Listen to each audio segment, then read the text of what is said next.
Hey guys, welcome back to my channel. Today I really want to talk about the best and worst luxury handbag investments. Let's get started.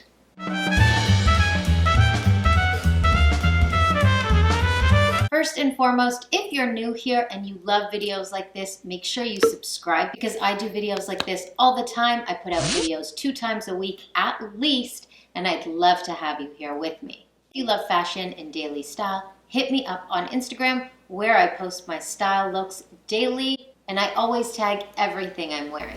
I just want to say, guys, please, these are just handbags. I am really not trying to offend anybody. And I've always been a person who buys and sells my handbags. I often buy a lot of my handbags resale as well. I really believe in resale. And that's why this topic is so interesting to me, because I see what retains value and what loses value. So let's get started with number 1.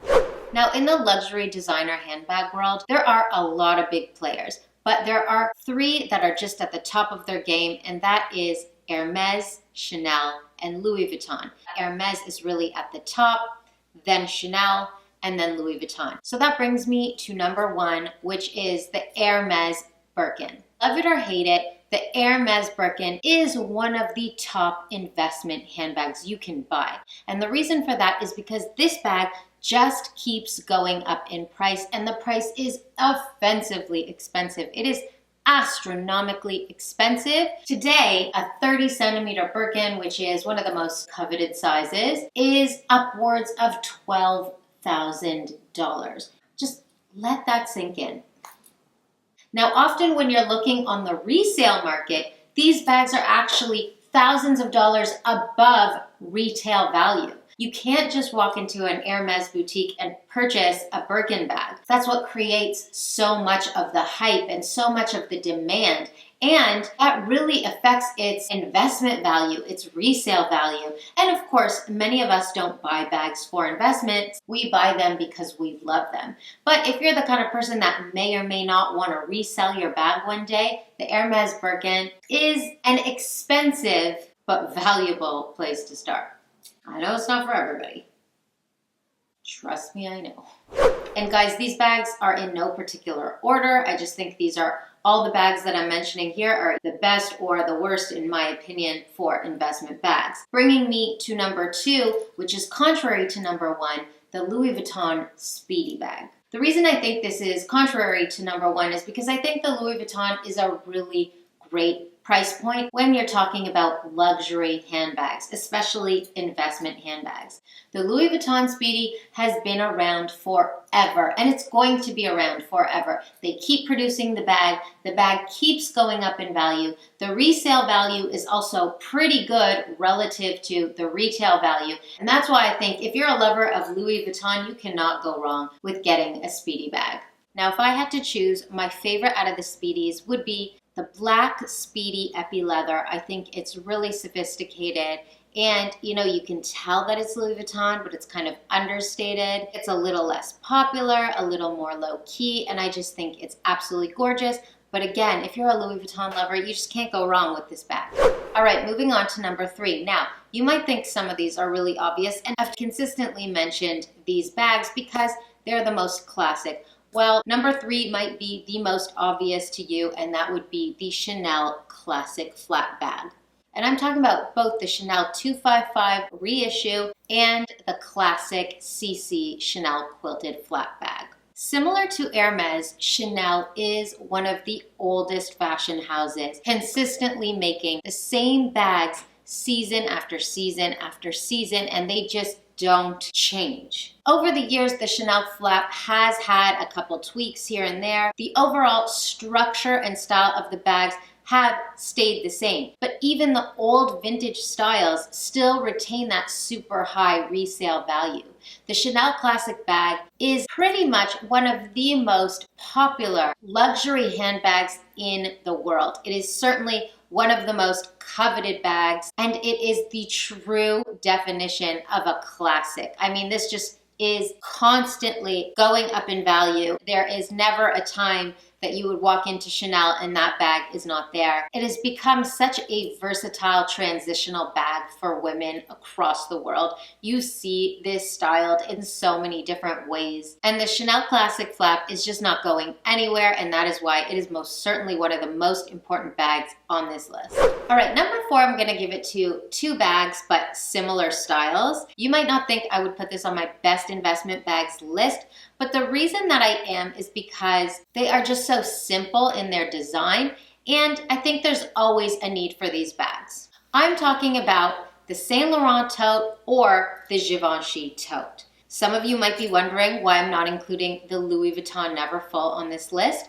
I've been hearing and reading recently that Louis Vuitton is stopping production of the Neverfull, and if that's the case, it could or could not become a coveted collector's bag, but that's really iffy and up in the air. And what makes a good investment bag is when it's produced season after season. I could be wrong about the Saint Laurent and the Givenchy tote, but they don't seem to be going anywhere. And what I like about the Saint Laurent tote is that it says Saint Laurent, which is what the fashion house changed their name to several years ago. It's no longer Yves Saint Laurent, it's just Saint Laurent. And while I love the bags with the YSL logo, I think they're stunning and they do look very classic. I love the simplicity of the Saint Laurent tote, and it just says Saint Laurent, which is very true to the brand. I feel like there will always be a need for this tote. Women love it as a carry-all, as a travel bag, as a diaper bag. The list goes on.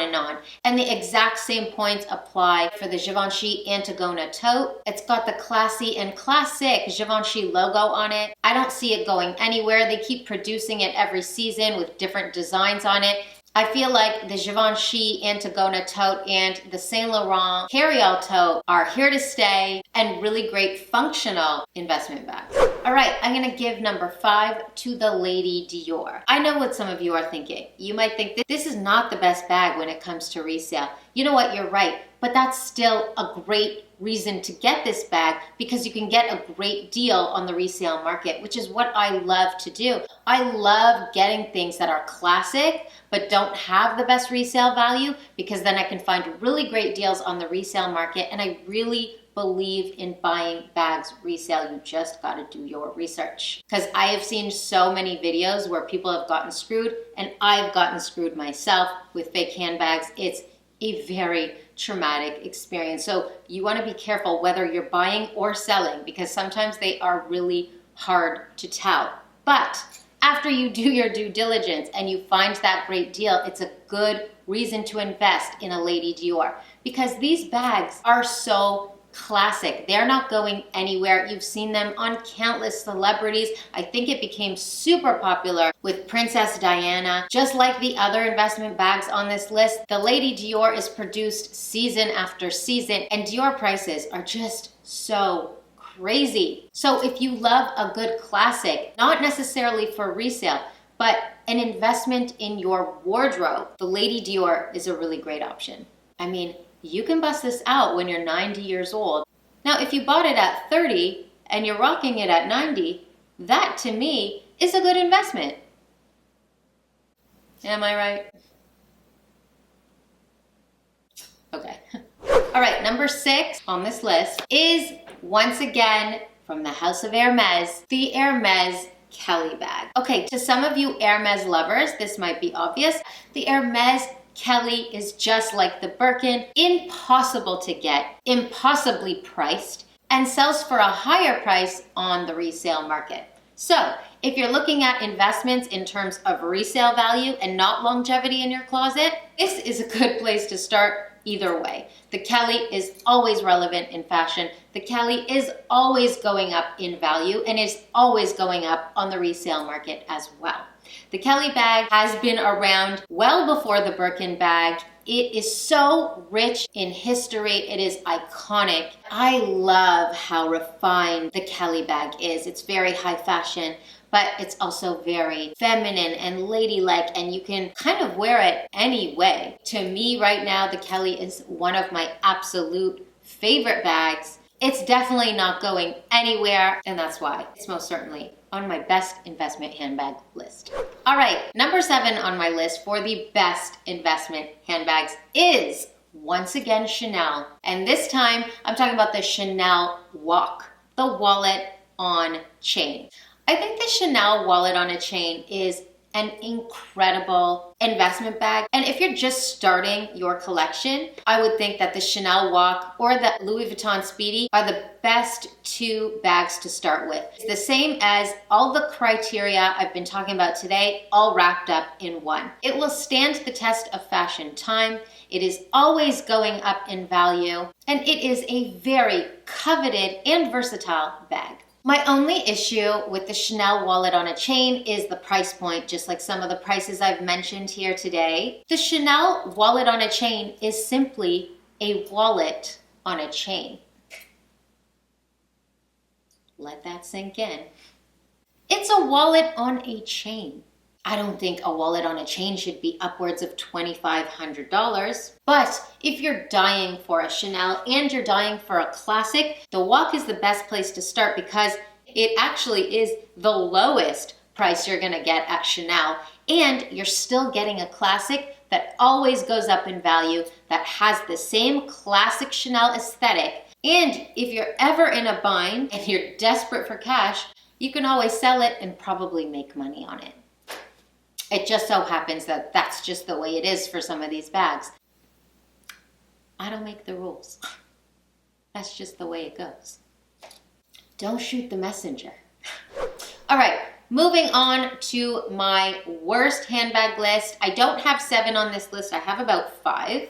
The way that I chose both my best and my worst were based on popularity and what girls really love today. And these are bags that I just don't know for sure if they'll be fashionable and relevant years to come, or if they'll maintain a good resale value. And that's why they've ended up on the worst list. And that doesn't mean that I don't love them. And if you own them, please don't take offense to this because I owned some of them too.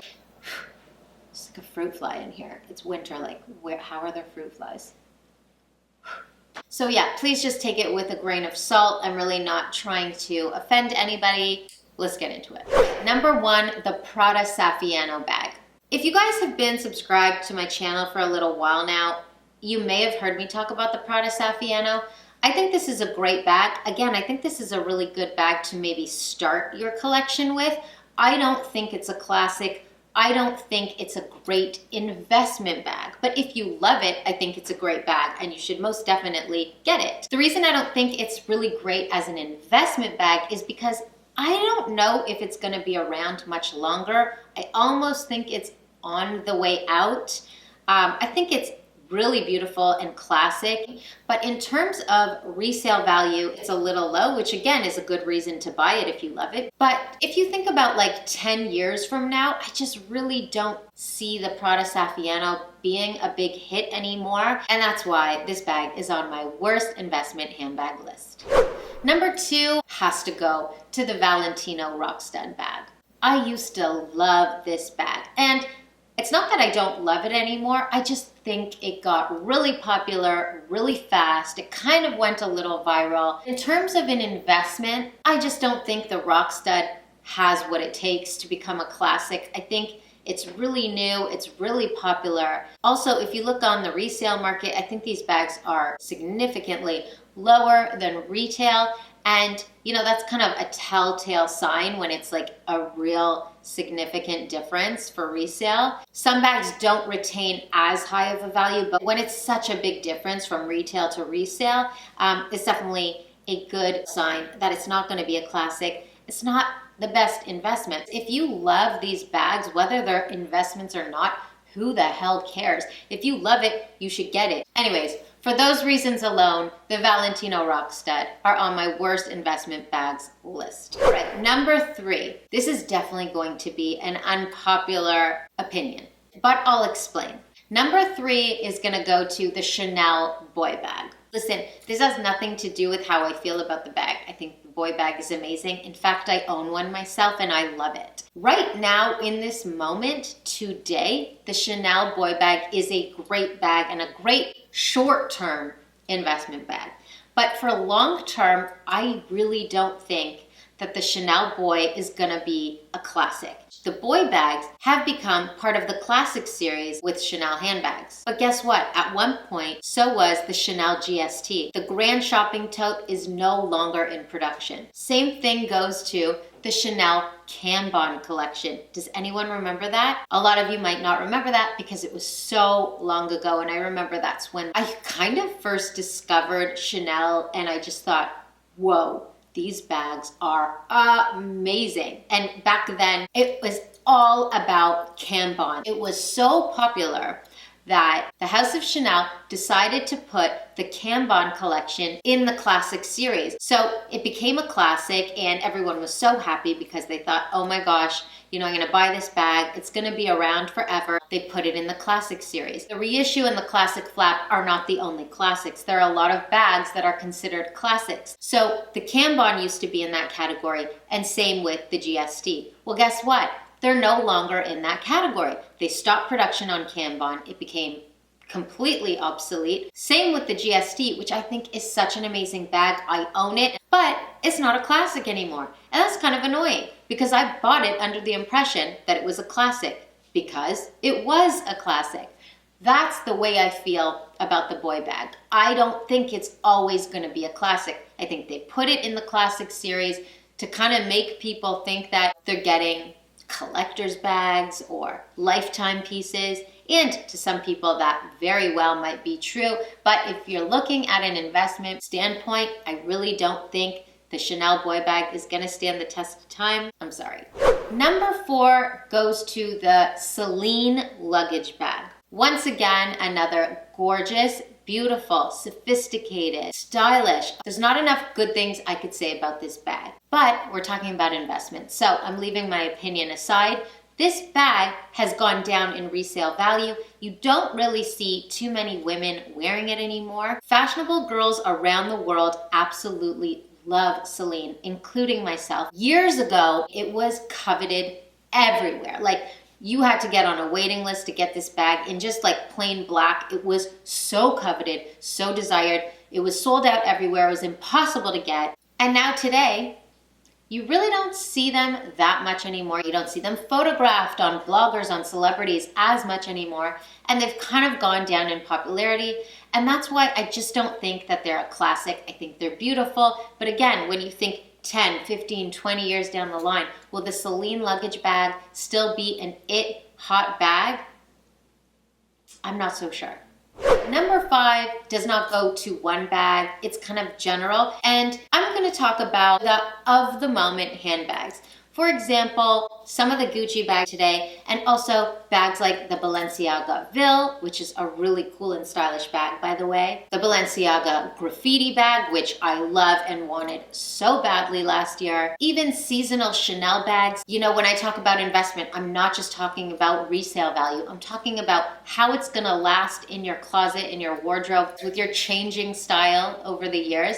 That's what I consider an investment bag. And the seasonal bags of the moment, I just don't think have what it takes to become classics. And that's why the it bags of the moment, I really don't think are good investment handbags.